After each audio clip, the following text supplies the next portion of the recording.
Welcome back mga kababayan sa Tagalog Crime Stories kung saan ibinabahagi ko ang aking obsession sa true crimes at isinasalaysay ko ito sa Tagalog. Kung gusto mo ang mga ganitong contents, make sure to subscribe at turn on all the notifications para lagi kang updated sa mga bago kong videos. Kung gusto mo naman na suportahan ang aking channel sa ibang paraan, you may do so by checking these options.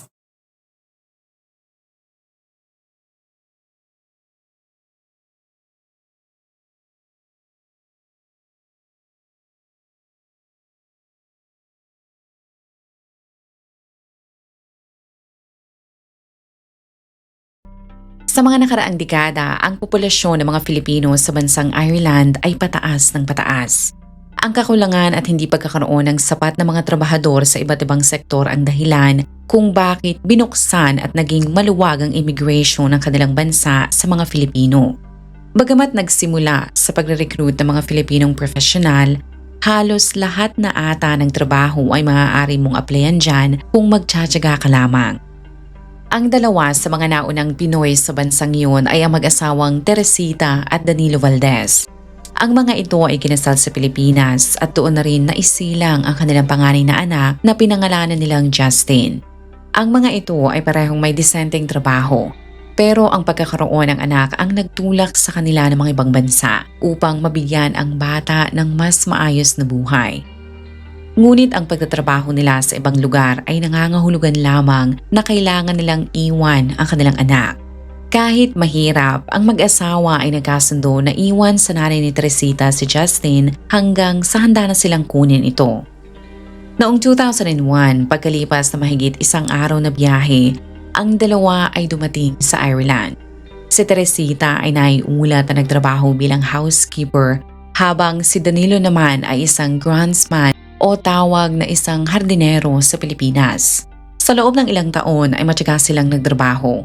Kalaunan ay naging permanent resident sila hanggang tuluyan na maging naturalized Irish citizen. Ang karanasan ni Danilo ay walang pinagkaiba sa ibang mga OFW. Marami silang na-miss na espesyal na mga okasyon, pati kaarawan ng kanilang anak ay madalas rin nilang hindi nadadaluhan. Pero salamat sa internet at social media, gamit ang video call ay naiibsa na kanilang kalungkutan sa tuwing makikita nila ang larawan ng kanilang unik iha. Kung sila ay merong oras at pera ay sabay rin silang umuwi sa Pilipinas upang makita si Justin. Nang maayos na ang kanilang kalagayan sa Ireland ay agad nilang inasikaso ang mga papeles nito dahil naniniwala sila na mas magiging maayos ang buhay nito doon kesa sa Pilipinas.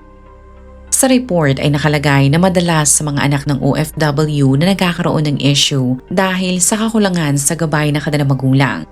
Pero si Justin ay inilarawan isang perpektong anak.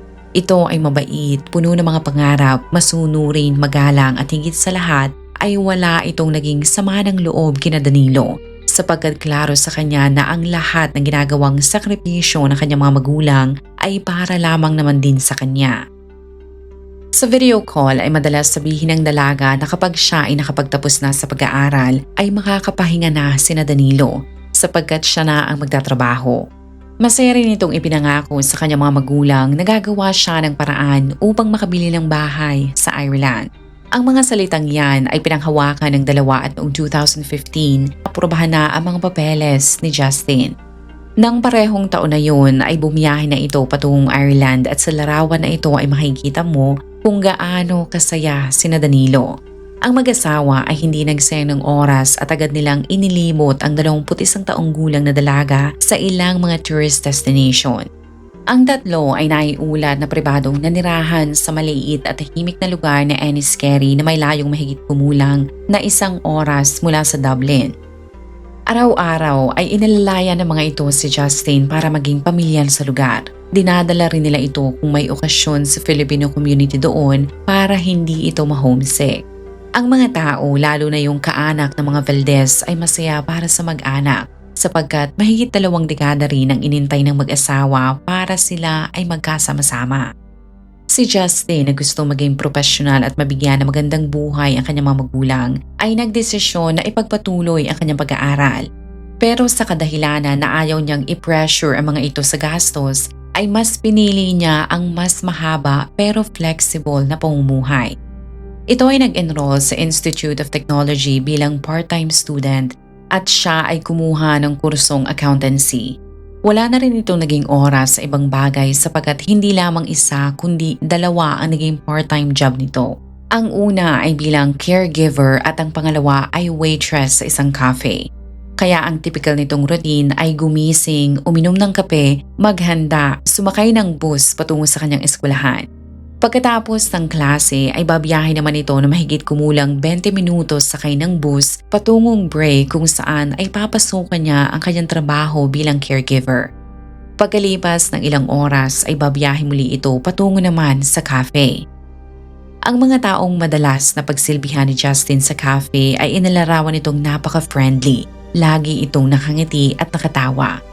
Bagamat nakakapagod ang routine na yan, na-master na ni Justin ang time management. Kaya pagkalipas ng ilang taon na paulit-ulit niyang ginagawa ang parehong routine, ay nagawa na nitong magdagdag ng ibang gawain, tulad ng pagpunta sa gym.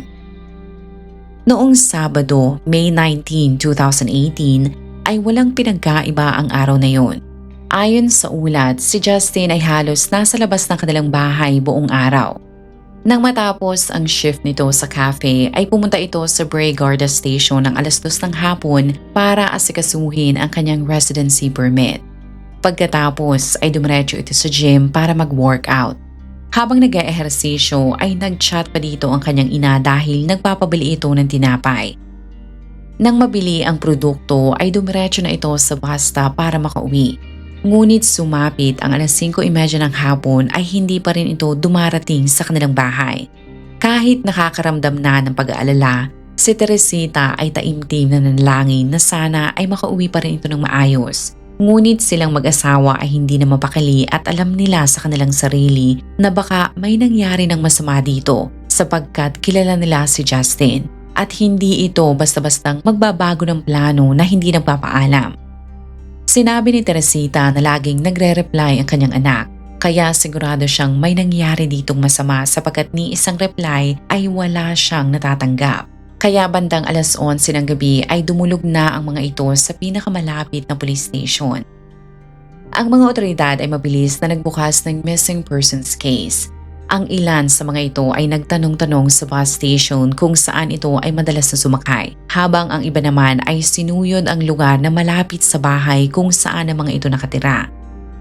Nang walang makitang clue, alas 6 ng umaga noong May 20 ay nilawakan ng mga ito ang search area at naalarma ang mga investigador na maaari talagang may nangyaring masama dito sapagkat nakita nila ang ilang gamit ni Justin sa Rat Michael Road na hindi normal na dinadaanan ng sinasakyan nitong bus.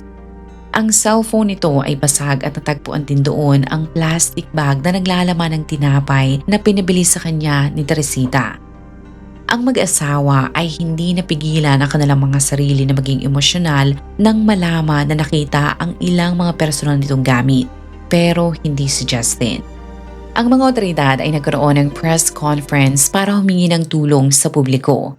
Ang halos 1,000 tao naman na naninirahan sa Bray at kalapit na mga lugar ay agad tumulong sa paghahanap. Pero kahit ilang tao pa ata ang magpakita ng suporta, halos mahimatay naman si Teresita nang ipaalam sa kanya ng mga otoridad na nakita na si Justin, pero ito ay patay na. Ang lugar kung saan ito natagpuan ay sa Fox Castle Lane na mahigit kumulang na 15 minuto ang layo mula sa lugar kung saan nakita ang cellphone nito. Ang mga residente dyan ay nagulat sapagkat ang lokasyon kung saan nakatira si Justin, pati ang lokasyon kung saan ito natagpuan ay isang tahimik, payapa at kahit kailan ay walang nangyayaring patayan doon. Sa sobrang tagal ng walang nangyayaring krimen dyan, ang mga tao tulad ni Justin ay madalas maglakad at mag-jogging na hindi iniisip kung meron bang mangyayaring masama sa kanila. Pero pagkatapos ng nangyari sa Pilipina, ang mga residente dyan ay naging maingat at alerto. Habang isinasailalim ang bangkay sa autopsy, ang ilang miyembro ng Filipino at Irish communities ay sama-samang nagpunta sa St. Virgo Church upang ipakita ang suporta nila sa mag-asawang Valdez. Ang ilan ay nagbukas din ng GoFundMe page para makakalap ng pondo dahil plano pala ng mag-asawa na iuwi ang labi nito sa Nueva Vizcaya. Bukod sa financial support ay sinigurado din na makakatanggap ang mga ito ng therapy. Nang lumabas ang resulta ng autopsy report sa bangkay ay nalaman ng publiko na ang rason kung bakit ito namatay ay dahil sa pananakal. Kinumpirma din ng pathologist na ito ay namatay noong gabi ng May 19. Maraming pasa at mga gasgas ang nakita sa hita at pribadong parte ng katawan nito.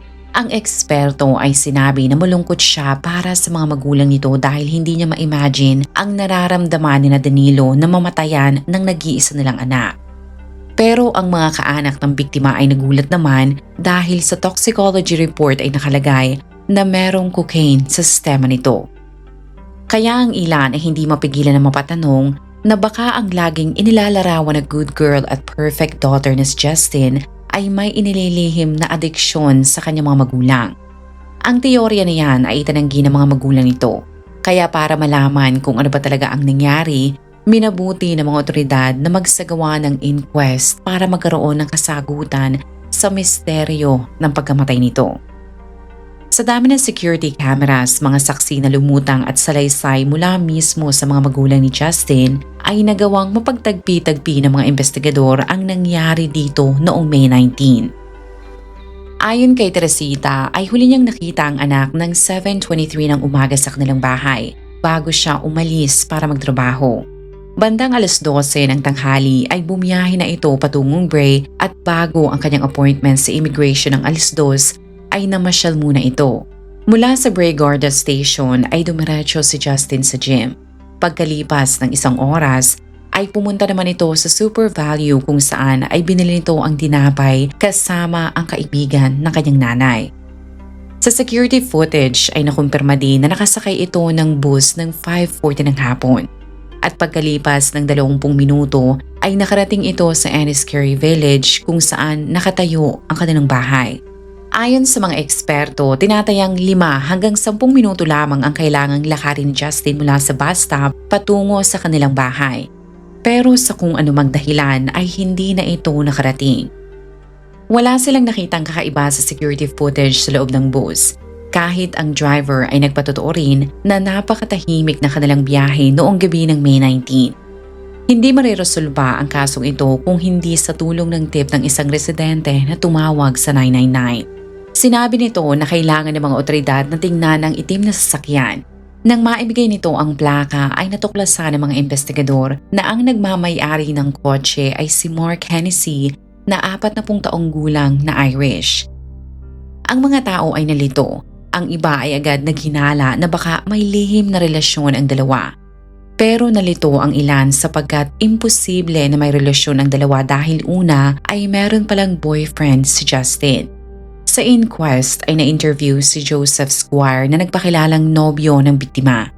Sinabi nito na hindi niya kilala si Hennessy at hindi siya naniniwala na may relasyon ang dalawa. Sa totoo nga ay simula November 2017 ay wala siyang nakitang masamang pag-uugali kay Justin. Inilarawan niya na ito ang isa sa pinaka-inosenteng tao na nakilala niya. Kaya hindi talaga siya naniniwala na ito ay gumagamit ng cocaine. Ang pangalawang rason na imposible na may ugnayan ang dalawa ay dahil si Hennessy ay isang pamilyadong tao. Ito ay merong asawa at 2 mga anak na babae. Ito ay naiulat na isang banksman na tawag sa isang tao na tumutulong sa truck o cane driver para ligtas na mga itong mailipat ang malalaking sasakyan sa isang construction site. Ang asawa nito ay nakipagtulungan sa mga otoridad at ibinahagi niya na 7:30 ng umaga noong May 19, ang alam niya ay nagtrabaho ito hanggang 3:00 ng hapon. Sa panlabas, si Hennessy ay mailalarawan mo na merong normal na buhay. Ngunit ayon sa mga nakakilala sa mag-asawa, ang mga ito ay madalas mag-away na parang aso't pusa. Ang madalas nilang pag-awayan ay ang kawalan ng pera. Si Hennessy ay lubog din sa utang at ang asawa nito ay hindi masaya dahil sa halip na magtipid, ang kakarampot nitong sahod ay ginagastos pa nito sa alak at ipinagbabawal na gamot. Ayon sa mga otoridad ay meron itong record ng pananakit. Nahuli din ito dahil nagmamaneho si Hennessy kahit siya ay lasing. Ayon sa misis nito, nang makarating si Hennessy sa kanilang bahay ng alas 5 noong May 19, ay mabilis din itong umalis para pumunta sa paborito nitong lugar, ang bar. Doon ay uminom ito ng alak hanggang malasing. Nang hindi na siya bigyan ng alak ng waiter dahil sa kalasing nito, ay wala na itong nagawa kundi sumakay ng kanyang sasakyan. Si Hennessy ay naiulat na nakatira sa Dublin. Ngunit nang gabi na yon, sa hindi may paliwanag na dahilan, ay bumiyahe ito patungo sa Enniskerry na kung matatandaan mo ay ang lugar kung saan naninirahan ang mga Valdez. Habang binabaybay nito ang tahimik na daan ng Enniskerry, si Justin naman na pababa ng bus ay pinasalamatan ang driver. Hawak ang cellphone sa kanyang kanang kamay at plastic bag sa kaliwa, ay hindi nito napansin ang papalapit na sasakyang Nissan. Ayon sa mga otoridad, maaaring binagala ng salarin ang pagpapatakbo ng kanyang sasakyan. At nang masigurado na hindi siya napapansin ng biktima, ay itinigil nito ang kotse. Mabilis siyang lumabas para dukutin si Justin. Bagamat nanlaban ay wala naman siyang laban sa lakas ng lasing at hayok na si Hennessy. Sa loob lamang ng ilang segundo ay nagawa siya nitong maipasok sa backseat ng kotse. Ginawa ni Justin ang lahat para makalabas. Pero ang suspect ay agad inilak ang lahat ng pintuan. Sa inquest ay nalaman ng publiko na merong palang tao ang nakapansin sa nangyari. Sa pahayag ni Susan Forsyth ay nakita niya di umano ang Nissan na tumigil sa tabi ng kalsada. Inakala niya na nasiraan lamang ito. Pero nagtaka siya dahil hindi ito gumagamit ng hazard light. Kinabahan na siya dahil nakita niya ang isang babae sa backseat na nakatitig sa kanya. Malakas itong sumigaw pero bago pa niya maitigil ang kanyang sasakyan, ang driver ay agad pinaharurot ang kotse nito. Kaya ang tanging na lamang niyang nagawa ay tumawag sa emergency services. Habang nag-aalala sina Danilo sa kalagayan ng kanilang anak, ang hindi nila alam, si Justin ay ginagawa ang lahat para makahingi ng tulong. Isang lalaki pang motorista ang nagsabi na nakita niya ang sasakyan ng salarin. Dahil sa 5 feet lamang si Justin ay inakala nito na ang Pinay ay isang bata. Sa report nito sa 999 ay inalarawan niya itong isang little girl na kumakaway mula sa backseat. Napatawag siya dahil ang biktima ay kumakaway sa kanya gamit ang dalawa nitong mga kamay at ang posisyon nito sa backseat ay mukhang hindi komportable. Pero ang problema ay hindi niya agad ito inireport. Sa pag-iita ng alas 6 hanggang alas 7 ng gabi ay naniniwala ang mga otoridad na ang biktima ay binigyan ng cocaine ng suspect at si Justin ay pinagsamantalahan nito. Nang mangyari ang press conference ng mga otoridad ay inalertohan nila ang publiko na kung makita ang sasakyan ni Hennessy ay wag na wag itong lalapitan. Ngunit kung natakot ang dalawang naunang saksi na sundan ang Nissan, ang babae naman na si Christina Connolly ay lakas loob na sinundan ang sasakyan nang makita niya ito noong gabi ng May 20. Tumawag lamang siya nang mapansin na tumigil ang sasakyan sa Cherrywood Business Park, ang lugar kung saan makikita ang gym na pinuntahan ni Justin. Itinigil niya ang kanyang sasakyan, kinuha ang kanyang cellphone at tumawag sa mga otoridad. Ilang sasakyan ng mga pulis ang dumating at nilapitan ang Nissan. Sa loob ay nakita nila ang suspect. Inutusan nila itong lumabas ng kotse pero sa halip na makapagtulungan, ayon sa isang saksi, si Hennessy na may hawak na 10 cm Stanley blade na isang utility knife ay iwan na siwas pa ang kutsilyo. Kaya binaril ito ng pulis.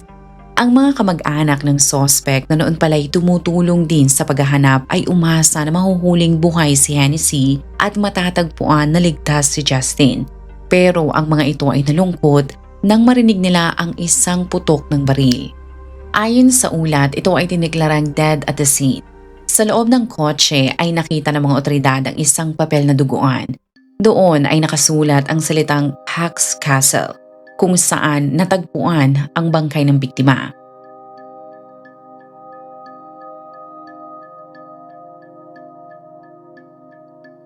Ang mga magulang ni Justin ay dismayado naman na namatay ang suspect.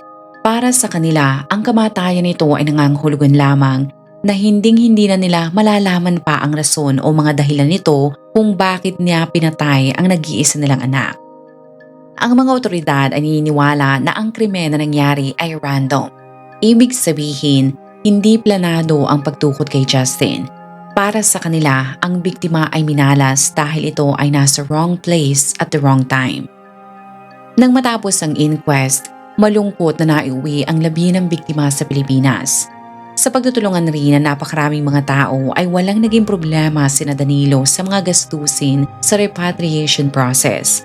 Kahit sa paglilibing ay wala rin silang naging issue. Ang mag-asawa ay malaki din ang pasalamat sa mga taong nagbigay ng tulong dahil ang target nilang 500 pisong donasyon ay umabot sa mahigit kumulang na 10 milyong piso. Why this happened, we will never understand how such evil can exist in the world. Our tears will never stop when we think of our beautiful Justin.